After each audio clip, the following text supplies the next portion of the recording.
Nós precisamos, como igreja, olhar diante das circunstâncias, olharmos para esse Brasil sem esperança.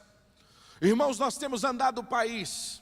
Alguns dias atrás eu estava no interior do Rio Grande do Norte, na cidade de Mossoró, e conversando com alguns irmãos, conversando com pessoas daquela cidade, você começa a ouvir o desespero, o desemprego, as circunstâncias as mais diversas e as pessoas desanimadas.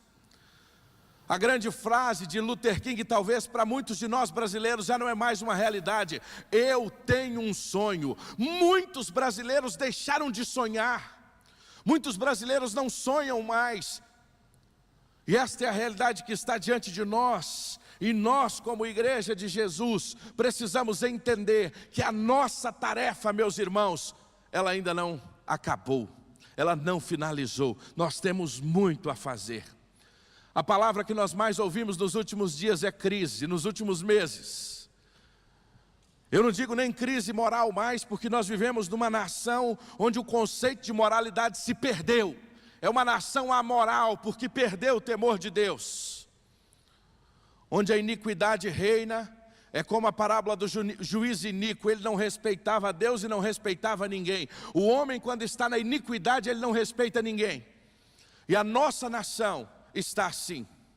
O que nós temos visto, acompanhado, as crises, os escândalos, a corrupção, e um povo onde a desesperança tem se tornado números, em que o número de suicídios nós acompanhamos nesse mês de setembro, tem crescido em toda a nação. Isso é apenas um reflexo de como está o coração do nosso povo. O reflexo de como está o coração da nossa nação. Mas, meus irmãos, nós temos uma esperança, porque quando há crise, há esperança. O capítulo 5 de Marcos apresenta 3 histórias: a história do gadareno, a história da mulher do fluxo de sangue e a história da filha de Jairo. É o capítulo da desesperança se nós olhássemos apenas para as circunstâncias. Mas quando nós olhamos para aquele capítulo e encontramos ali o Senhor Jesus, o capítulo da desesperança se transforma num capítulo extraordinário, onde 3 grandes milagres acontecem, porque aonde há desesperança, existe o Senhor Jesus que muda toda a história. Eu queria convidar você a abrir a sua Bíblia em Marcos capítulo 6. E quando estamos finalizando o congresso missionário, somos desafiados a pensar aonde nós estamos. É interessante que o Senhor poderia nos colocar em muitos lugares. O Senhor poderia ter nos colocado na Europa, o Senhor poderia ter nos colocado na Ásia, o Senhor poderia ter nos colocado em diversos lugares no continente, mas o Senhor colocou a mim e a você para fazer a diferença nesta nação. Ele nos trouxe aqui, Ele nos trouxe ao Brasil, nos fez sermos criados como brasileiros, esse povo do sorriso, do abraço, para que aqui nós pudéssemos entender aquilo que ele disse a Abraão, que ele seria uma bênção para todas as famílias da terra. E o Senhor nos colocou, irmãos, como igreja de Jesus nessa nação, para abençoar o Brasil, e nós queremos ocupar esse papel.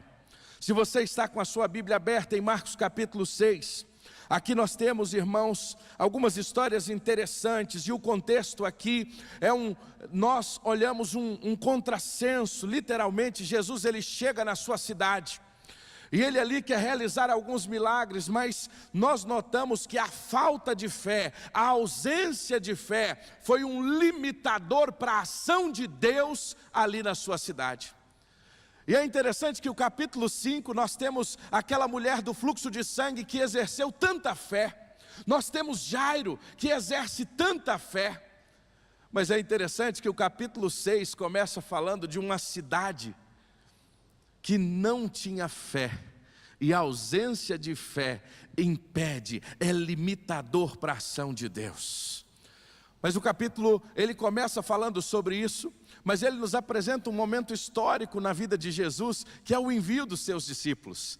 Os discípulos são enviados agora para fazerem a diferença aonde eles estiverem, aonde eles estavam caminhando, passando para abençoar. Mas esse capítulo também, ele é um capítulo, e Marcos tem essa característica das coisas acontecerem tão rápido. agora ele começa a narrar a morte de João Batista. Nós tivemos os milagres em Cafarnaum impedidos pela falta de fé. Nós temos agora o envio dos discípulos, mas nós temos agora a morte de João Batista. Isso tudo acontecendo na vida de Jesus. E é interessante que depois da morte de João Batista, o seu primo Jesus é impactado. Ele resolve então, verso 31, a convidar os discípulos para um tempo de descanso.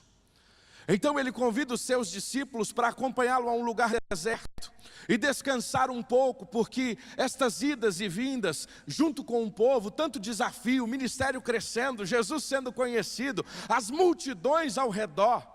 E Jesus sempre nos ensinando, por maior que é o ministério que exerçamos, precisamos ter um tempo de descanso. E Jesus ele convida os seus discípulos para um tempo de descanso. E diz o texto, verso 32, que eles se retiraram ao barco para um lugar afastado. E quando vão para esse lugar afastado, juntamente com ele, à margem do lago, vai a multidão. E quando Jesus chega do outro lado para um tempo de descanso, a multidão já estava esperando Jesus. E é interessante que Jesus tinha toda a autoridade para aquele momento de descanso não atender a multidão. Ele estava cansado, vindo de uma rotina pesada, vindo de momentos difíceis, uma notícia triste que é a morte de João Batista. E agora, quando ele quer ter um tempo com os seus discípulos, um tempo de descanso e oração, ele se depara com uma grande multidão. E o texto diz que Jesus, ao olhar para essa multidão, ele tem compaixão dela, ele sente a dor destas pessoas, ele sente a dor desta multidão, e ele chega a nos dizer que eles estavam como ovelhas que não têm pastor. Essa é uma comparação interessante. Ovelhas sem pastor é gente desorientada. Ovelhas sem pastor são pessoas sem proteção. E é interessante que Jesus então se compadece. Jesus se compadece destas pessoas. E ao contrário de um tempo de descanso, Jesus investe tempo com estas vidas. E o ambiente estava agradável, irmãos, porque não há nada mais agradável do que a presença de Jesus. E o dia passou que eles nem notaram. O dia passou porque imagine você na presença do Mestre. Imagine você na presença do Mestre, podendo ouvir Jesus, podendo estar próximo de Jesus, e Ele lhe ensinando as verdades do reino, falando sobre o reino de Deus. Então o dia passa, e agora estamos chegando ao final do dia. Então é hora de termos uma decisão. Os discípulos agora começam a ficar preocupados com a hora e dizem a Jesus que é hora de dizer ao povo para voltar para casa. Fica imaginando aquela comissão, o grupo da comunhão, do grupo dos discípulos ali, começaram a se perguntar: nós não temos o que servir, como é que vai ser o ministério de comunhão de Jesus? O que fazer agora com essa multidão? A melhor opção então é falarmos para essas pessoas voltarem para casa, voltarem para suas casas, e nas suas casas se alimentarem. Então eles vão até Jesus, diz o texto, e eles apresentam a Jesus esse problema. Senhor, nós só temos aqui 200 denários, ou seja, o equivalente a 200 dias de serviço, mas isso não vai dar nem para começar. Comissão de Finanças se reuniu, Comissão de Comunhão, Ministério de Comunhão se reuniu, e chegou à conclusão que o valor que tinha no caixa, eles não estavam preparados para receber tanta gente. A melhor opção agora então é dizer ao que estas pessoas? Vão para casa, voltem para suas casas. Mas interessante que, diante dessa situação, Jesus vira para os seus discípulos e diz: deem comida a eles. Senhor, seria melhor mandar voltar para casa? Não, deem vocês mesmos. Há uma tradução, a nova tradução da linguagem de hoje usa essa expressão: deem vocês mesmos comida a eles. Senhor, nós temos apenas 5 pães e 2 peixes. Ah, meus irmãos, que coisa extraordinária. Jesus usa com sucesso aquilo que achamos ser insignificante. Jesus usa com sucesso aquilo que achamos ser tão pouco. Então o texto diz que Jesus pega os peixes, pega os pães e dá graça. E uma multidão é alimentada para a glória de Deus. Mas o que mais me chama a atenção nesse texto, e quando estamos encerrando o missionar nesta noite, 3 verdades preciosas. E a primeira delas é que assim como Jesus, nós temos ao nosso redor uma grande multidão diante de nós. Indiferente de onde o Senhor colocou você, indiferente de onde o Senhor lhe plantou, a verdade é que ao seu redor há muita gente que sofre, ao meu redor há muita gente que sofre. E quando nós olhamos para as pessoas que estão ao nosso redor, meus irmãos, nós estamos como Jesus e precisamos, diante dessa multidão, tomarmos algumas decisões. Mas a grande verdade é, querendo ou não querendo, ao nosso redor há uma grande multidão que clama. Alguns meses atrás eu estava num projeto no sertão. Irmãos, o sertão brasileiro, o semiárido brasileiro é um grande desafio que nós temos. Pastor Tiago esteve recente lá na região de Bom Jesus da Lapa. Estava lá, pastor Tiago, numa comunidade a mais ou menos uns 60 quilômetros de Bom Jesus da Lapa. Irmãos, uma comunidade que não tem água, que não tem luz, mas que tem gente sedenta de Deus. E eu cheguei naquela comunidade com um grupo, e nós estávamos ali visitando algumas casas, partilhando o Evangelho, e de repente nós conhecemos uma adolescente que começou a contar a sua história de vida. E nós sentamos, porque a igreja naquele lugar, ela estava se reunindo, algumas varas de eucaliptos com a lona azul em cima, e é uma bênção, irmãos, porque a igreja de Jesus, ela se reúne em qualquer lugar, porque o mais importante para a igreja de Jesus é o Senhor da igreja. E ali a presença de Deus, e na casa daquela menina a igreja estava se reunindo, e nós chegamos para conhecer aquela família, chegamos para ouvir a história daquela família e nos sentamos. Irmãos, um sol escaldante, e nós estávamos ali ouvindo aquelas histórias, e de repente aquela menina de mais ou menos uns 15 anos, sentou e começou a compartilhar conosco a sua história. E quando ela começou a conversar, ela começou a chorar.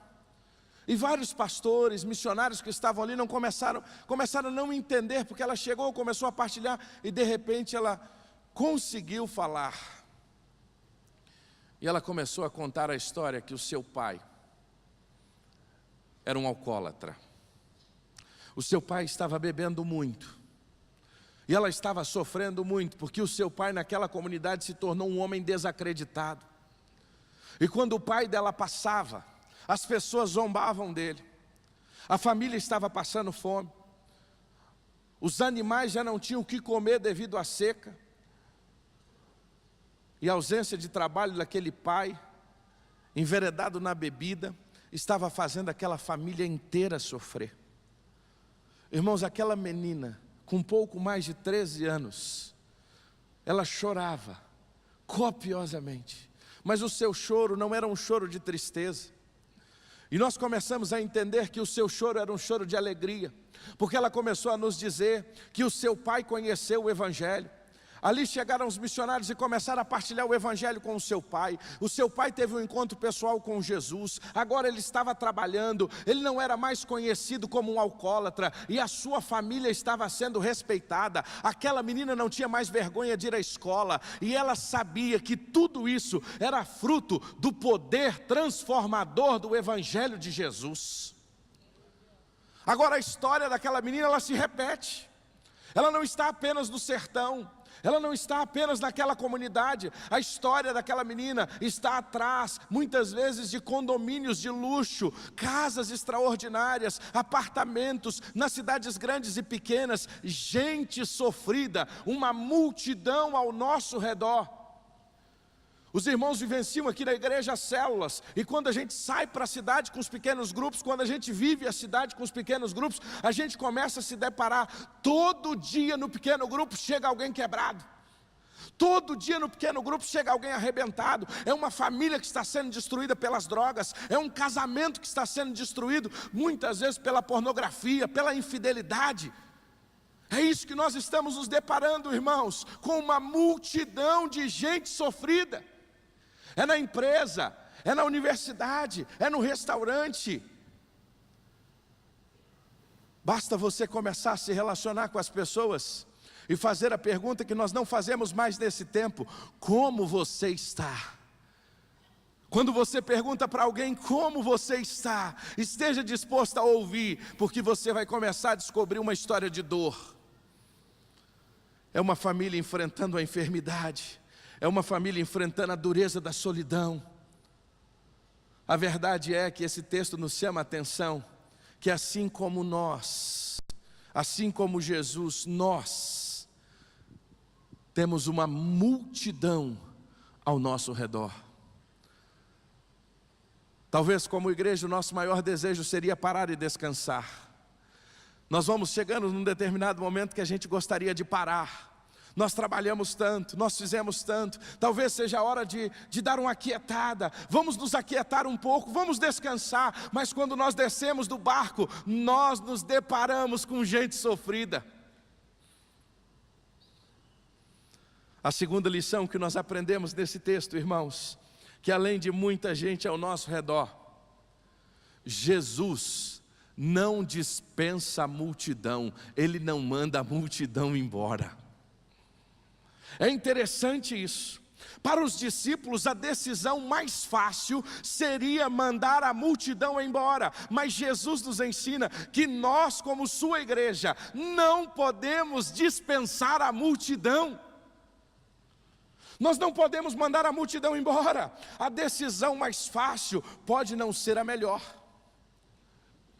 E Jesus nos leva a essa profunda reflexão. Já passou a hora do jantar, diz os discípulos. Não há nada para comer, aqui é deserto, vamos mandar esse povo embora. Irmãos, se nós olharmos pela lógica, era o mais correto. Se nós olharmos pela visão humana, era o mais certo. A solução proposta pelos discípulos resolvia o problema, só que o problema deles, não o problema da multidão. E às vezes nós queremos, como igreja de Jesus, resolver o problema, mas o nosso problema. Quando nos deparamos com a multidão que clama, é melhor fazer de conta que não estamos vendo. Ah, irmãos, eu tenho me envolvido já há alguns anos no projeto Cristolândia. Desde 2011 eu estou envolvido no projeto Cristolândia. E muitas vezes eu ouvi: isso é uma loucura. O que nós vamos fazer com essas pessoas? Ah, nós não vamos conseguir. Isso é enxugar gelo. Irmãos, conversa. Uma pessoa transformada vale mais do que o mundo inteiro. E são centenas, são milhares que estão sendo impactadas pelo poder de Deus. Mas a nossa vontade muitas vezes é dizer: eu vou me envolver. Para que eu vou me envolver com isso? Para que eu vou me envolver? Aí o Senhor Jesus vira para nós e diz assim: dai-lhes vós mesmo o que comer. Não dispensa a multidão não, é vocês que têm que cuidar da multidão. Nós não podemos mandar a multidão embora. Às vezes nós queremos fazer como os discípulos de Jesus. E diante, irmãos, das adversidades, a melhor coisa é dispensar a multidão. E às vezes a gente dispensa a multidão com algumas razões, que a gente diz até que são justas. Por exemplo, nós não temos recursos, o nosso dinheiro é pouco. Só são 200 denários. Nossos recursos são pequenos. A quantidade de pessoas, nós não temos tantos voluntários. É a decisão mais fácil. Então nós vamos dispensar a multidão. Mas Jesus vira para nós, irmãos, e nos mostra que nós não podemos mandar a multidão embora. Dai-lhe vós mesmos o que comer. Agora a terceira e última lição, que talvez seja a mais desafiadora para nós. Eu e você fazemos parte da solução do problema. Temos uma grande multidão, não podemos mandar ela embora. E aí Jesus diz: dai-lhe vós mesmos o que? Quem é a resposta para o problema da multidão? Eu e você. Nós somos a resposta. Como? Eles estavam preocupados, nós só temos 5 pães e 2 peixes. Não importa. A questão não é o que nós temos, a questão é a nossa obediência em entregar tudo que temos e tudo que somos nas mãos dEle, porque é Ele que vai fazer em nós e através de nós. A grande questão não é o quanto temos, a grande questão não são os nossos recursos, a grande questão é a nossa obediência, de entregar ao Senhor. E alguém vira e diz, em especial João fala sobre isso, esse é o único milagre que os 4 evangelistas demonstram e narram ele. E João diz assim, narrando o mesmo milagre, diz: eis que tem um rapaz, eis que tem um jovem, e esse jovem tem 5 pães de cevada e 2 peixinhos. Mas o que é isso para tanta gente? Eu fico pensando que aquele menino, quando saiu de casa, ele saiu preparado. Ele preparou o seu lanche, e talvez pensou: vou passar o dia inteiro, e na hora certa eu vou poder aproveitar todo o meu lanche, e vou desfrutar daquilo que eu estou levando. Mas é interessante, aquele menino estava no lugar certo, na hora certa, mas ele também teve a atitude certa. Ele pegou tudo o que ele tinha, e ele entregou ao Senhor. Às vezes nós estamos no lugar certo, nós estamos na hora certa, mas nós não temos sido obedientes em entregar tudo que o Senhor está pedindo de nós. Não basta ter os pães e os peixes e não estiver disposto a entregar. Sabe por quê? Porque quando nós entregamos tudo o que temos e o que somos, nós somos abençoados, mas uma multidão é alcançada pela bênção que o Senhor faz através do milagre. O menino também se alimentou e sobraram 12 cestos cheios. Agora a entrega foi também uma ação de confiança.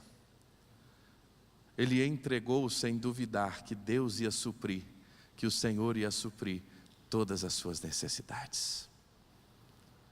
Sabe qual é a resposta? A resposta para o problema da multidão. Sabe qual é a resposta? A resposta é a minha e a sua vida, disposta em dizer: Senhor, eu quero lhe obedecer. Eu sei que durante esses dias aqui nesse congresso, você tem sido impactado pela palavra. Eu sei que durante esses dias aqui no Missionar, Deus tem falado ao seu coração de maneira extraordinária. E você já foi desafiado de muitas formas. Você tem sido durante esses dias desafiados de muitas formas. O Espírito Santo de Deus tem falado ao seu coração. Mas talvez até o momento você tenha ouvido tudo isso, mas você ainda tem resistido e está guardando aí nas suas mãos os seus 5 pães e os seus 2 peixes. Eu queria nessa noite convidar você a curvar a sua cabeça. Eu gostaria de nessa noite convidar você, de uma maneira profunda, refletir sobre este tempo. Há uma multidão que clama, há uma multidão que está pedindo por socorro, há uma multidão, e o Senhor te colocou no lugar certo, porque eu quero dizer que aonde o Senhor te colocou, você está ali, não foi por mérito seu, você está ali porque Jesus te colocou. Se hoje você é um médico, foi porque Jesus permitiu você ser. Se hoje você é um funcionário público, se hoje você é um construtor, se hoje, aonde quer que você esteja, saiba de uma coisa: o Senhor te colocou ali, porque Ele quer te usar ali de maneira extraordinária. Só que eu queria te contar uma história. Aos 9 anos de idade, eu entrei numa emissora de rádio, e eu saí dali certo de uma coisa: esta será a minha profissão. Eu fiquei encantado pelo rádio. O rádio me apaixonava. Aos 13 anos, eu descobri que eu poderia com 14 anos entrar numa emissora de rádio como um menor aprendiz. Era a minha paixão. A minha vida foi toda canalizada para se tornar um profissional da área de comunicação. Aos 14 anos eu pude entrar numa emissora do Sistema Globo para fazer o que eu mais sonhava na minha vida, que era trabalhar no rádio. Deus foi me abençoando, o Senhor foi abençoando a minha vida, e eu pude me tornar um profissional com 17 anos. Eu já estava trabalhando no rádio, e no rádio é assim, você vai começando nas partes mais simples, como a técnica, vai aprendendo a produção. E tem pessoas que, como eu, tinha muita vontade de aprender a comunicação. Até que um dia aquele cara faltou, e eu tive a minha oportunidade de poder falar. E usar o dom que Deus tinha me dado, o presente. Sabe quando você tem sonhos, e tudo que você sonhava estava indo de vento em popa? Sabe quando você alcança todas aquelas coisas que você planejou, e você alcança porque Deus permitiu? Mas aí chegou uma hora que o Senhor falou para mim: você viu que eu posso lhe dar tudo que você sonha? Mas agora, eu quero lhe dizer algo. Eu quero a sua vida para pregar a minha palavra. E eu disse: Senhor, chama outro. Senhor, levanta outro. Senhor, eu sei, irmãos, que todos nós somos vocacionados. E o Senhor estava me chamando para uma vocação específica da obra missionária. E numa conferência como essa, pastor Ezequias veio e pregou, falando sobre os desafios missionários do sertão. E naquele dia, naquela manhã, parecia que na igreja não tinha ninguém. Era só eu e Deus. E o Senhor disse: vem, agora é hora de você fazer o que eu quero. Você já fez tudo o que você queria, mas agora eu quero que você faça o que eu quero que você faça. Talvez durante todos esses dias aqui, esse conflito tenha estado no seu coração, porque há muito tempo Deus tem falado com você, que Ele tem uma obra específica para a sua vida, e você tem dito: Senhor, ainda não, Senhor, ainda não. Mas hoje é aquele dia que parece que não tem ninguém do seu lado, e o Senhor está dizendo: hoje é o dia de você tomar esta decisão, de dizer: Pai, eu não sei o que vai acontecer. Eu me lembro como se fosse agora, eu não sabia o que Deus ia fazer. Eu tinha apenas 17 anos. Eu estava com tudo pronto para começar a universidade, estudar jornalismo, que era o meu grande sonho. Mas eu fui para o seminário, e depois fui para o interior do Brasil plantar igreja. Sabe por quê? Porque a melhor coisa é estarmos dentro da vontade de Deus. Não consigo me ver outra coisa, fazendo outra coisa. Continuo comunicando, mas agora comunicando não mais uma alegria passageira, mas comunicando o Evangelho, que é o poder de Deus para a salvação de todo aquele que crê. Talvez você tenha resistido à voz de Deus, como eu. Talvez você foi criado no Evangelho como eu, e tenha ouvido esse apelo há tantos anos, mas você sempre diz: não é comigo. Olha, nós sonhamos abrir a Cristolândia aqui. Você jovem, nós estamos precisando de jovens que aceitem o desafio de serem radicais lá na Cristolândia, doarem 1 ano, 2 anos das suas vidas. Eu tenho uma paixão pelo Amazonas. Talvez você pode ser um radical plantando uma igreja numa comunidade ribeirinha. Eu tenho uma paixão pelo sertão. Eu posso ir para o sertão. Deus é que vai dirigir. Para onde nós vamos, é o dono da obra que vai dirigir. Hoje o que o dono da obra está dizendo é apenas uma coisa: você aceita? Você está disposto a obedecer, a nesta noite entregar os seus 5 pães e os seus 2 peixes?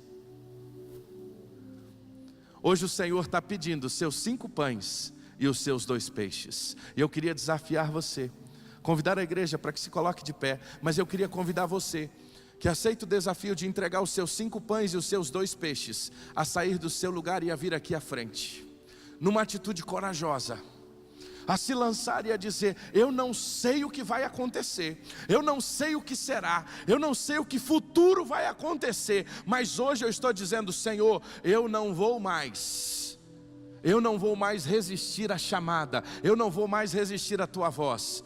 Venha diante do altar do Senhor. Eu gostaria de desafiar você que está na galeria a sair do seu lugar, a vir aqui à frente. Nós queremos orar com você, nós queremos anotar o seu nome. O Ministério de Missões quer caminhar lado a lado com você. O Espírito Santo tem falado a você: não resista àquilo que o Senhor tem ministrado à sua vida. Irmãos, quantas vezes o missionário pregava e a minha vontade era sair no meio da mensagem, porque eu sabia que no final ele ia fazer o apelo de vocação, e eu seria confrontado com aquilo que Deus estava falando comigo. Agora eu vou mais. Você é um profissional, você é um médico, você é um advogado, você é um dentista. Seja instrumento de Deus aonde você está. Eu queria desafiar você, o projeto, olha que coisa linda o balé. Você pode ser instrumento de Deus como um professor de educação física. Você pode ser um instrumento de Deus como um dentista. Você pode, lá no Vale do Amanhecer, a PIB participou da plantação de uma igreja lá no Vale do Amanhecer, em Brasília. Irmãos, lá as pessoas se convertiam na cadeira do dentista. Era um lugar que ninguém entrava, mas lá nós entramos, o dentista entrou. Meu irmão, você é um odontólogo, sabe por que você é? Porque Deus quer te usar. Saia do seu lugar, vem aqui na frente. Você que é um profissional: pastor, eu entendo que Deus não me chamou para ir a uma terra distante, mas eu quero ser uma bênção aqui em Curitiba, eu quero participar dos projetos aqui no estado, eu quero ser um instrumento do Senhor aqui na igreja. Eu queria desafiar você: saia de onde você está. Às vezes vem muita dúvida no nosso coração: Senhor, como vai ser o sustento? Senhor, como será a provisão? Senhor, como será? Quero lhe dizer uma coisa: entrega os seus pães e os seus peixes, porque o Senhor não vai lhe deixar faltar. E muita gente ainda vai ser abençoada com aquilo que o Senhor colocou nas suas mãos. Saia do seu lugar. Eu queria falar agora com você, jovem. Você que talvez tenha preparado já toda a sua carreira. Você que talvez já fechou o seu planejamento de vida. Mas eu só quero te fazer uma pergunta: você fez o planejamento, mas você já perguntou para o Senhor se essa é a vontade dEle? Porque às vezes a gente monta o planejamento. Eu quero lhe dizer que eu tinha montado meu planejamento estava pronto. Hoje era para mim estar num estúdio de uma emissora de rádio. Esse era o meu planejamento, mas não era o planejamento de Deus. Qual é o seu planejamento? Você já perguntou para o Senhor se o teu planejamento é o planejamento dEle? E eu queria desafiar você hoje a sair do seu lugar. Nós não vamos demorar, mas não resista àquilo que o Senhor tem falado ao seu coração. Talvez você está com medo. O amor lança fora todo medo. Você que está na galeria, ainda dá tempo, desce para cá. Nós vamos orar pedindo ao Senhor pela sua vida, pedindo ao Senhor que confirme no seu coração a chamada, pedindo que Ele confirme no Senhor a sua vontade. Sabe por quê? Porque o melhor lugar do mundo é a vontade de Deus. O melhor lugar do mundo é quando nós deixamos aquilo que nós queremos para fazer aquilo que o Senhor quer. Saia do seu lugar e nessa noite diga: Senhor, eu quero. Senhor, eu estou aqui. Meu irmão, não importa a sua idade, não importa, me aposentei, bênção, você vai ser de tempo integral para a obra do Senhor, vem para cá. Não importa a sua idade, importa é a obediência, em você dizer: Senhor, eu estou aqui, eu te entrego a minha vida, o que eu tenho é pouco, são apenas 5 pães e 2 peixes, mas é o suficiente que eu quero lhe dizer, faz o que o Senhor quiser com isso. Aceita o desafio, saia do seu lugar, e nós vamos orar, e logo depois o Ministério de Missões vai nos orientar, vai nos dar uma orientação sobre aonde devemos ir, o que devemos fazer. O pastor Tiago vai nos dirigir em relação a isso. Pai, em nome do Senhor Jesus, nós queremos te agradecer pela vida desses amados irmãos, dezenas de irmãos, que durante esses dias do missionar, aceitaram o desafio de entregarem os seus 5 pães e os seus 2 peixes. Senhor, nós te louvamos porque o Senhor é o Deus que vocaciona, o Senhor é o Deus que continua a chamar, o Senhor é o Deus que continua a vocacionar homens e mulheres para a tua obra. Deus, nós te agradecemos por estas vidas que aqui estão e pedimos ao Senhor que o teu Santo Espírito confirme, Senhor, essa decisão desta noite, confirme, Senhor, no coração de cada um que aqui está, mostrando, direcionando, dando paixão, Senhor, pela obra missionária, seja aqui em Curitiba, seja no estado do Paraná, seja no Brasil, seja em qualquer lugar do mundo, Senhor. Abençoe a cada um, Senhor. Abençoe os profissionais que aqui estão dizendo: eu entrego a minha profissão ao Senhor nessa noite, eu entrego tudo que tenho, eu entrego tudo que sou, os meus 5 pães e os meus 2 peixes estão nas tuas mãos. Muito obrigado pela vida desses irmãos, e que a confirmação do Senhor venha sobre eles a cada dia, abrindo o tempo do preparo, abrindo o tempo, Senhor, do envio, abrindo a porta do sustento, porque nós cremos que quem chama é o Senhor, e o mais é o Senhor que fará. Nós somos gratos por esta igreja, nós somos gratos pela vida do pastor Pascoal, pela visão missionária desta igreja, que ao longo, ó Deus, das décadas, não tem medido esforços, para que o teu evangelho, a tua palavra, seja pregada, até que o Senhor venha. Em nome de Jesus, amém, Senhor. Amém.